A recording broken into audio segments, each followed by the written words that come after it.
Engine dismantling. Clutch assembly.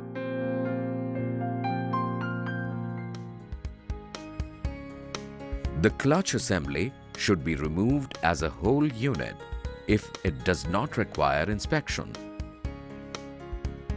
Lock the motion between the gear primary drive and clutch outer using a GPD holder and remove the lifter plate bolts and then the lifter plate. Remove the lifter plate bolts in a crisscross pattern in 3 to 4 steps.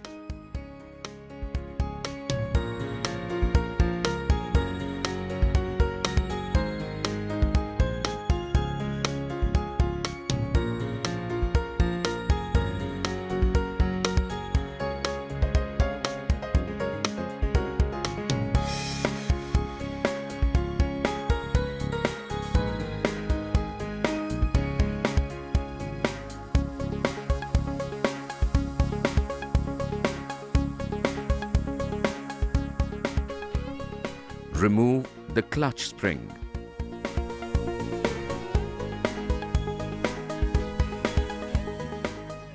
Hold the pressure plate with clutch center holder and loosen the clutch flange nut.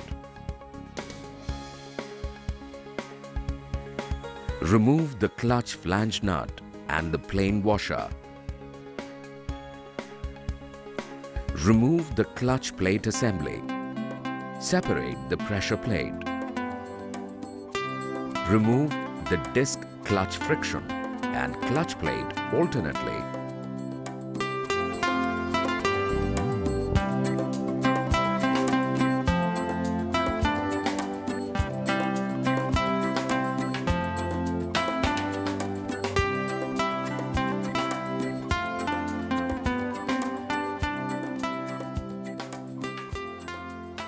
The first and the last disc clutch friction are termed as disc A and the other discs as disc B. Ensure to mark and store them separately. Always place the clutch plates on the clutch pressure plate. Remove the thrust washer. Remove the clutch outer. Remove clutch outer guide. Always place the clutch outer guide inside the clutch outer to prevent damage to the guide. Remove primary drive gear and crankshaft collar. Remove the wood rough key. Remove the oil pump bolts, oil pump and dowel pins.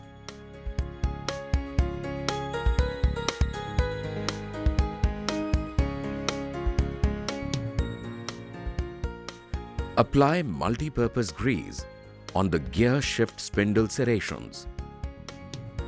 Remove the gear shift spindle as shown here. Remove the gear shift drum stopper bolt. Remove the gear shift drum stopper plate as shown.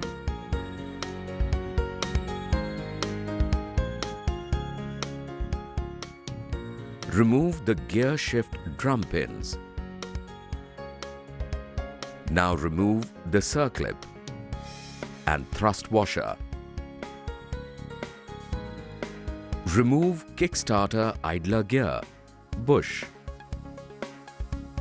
and thrust washer. Unhook the kick return spring from the hole.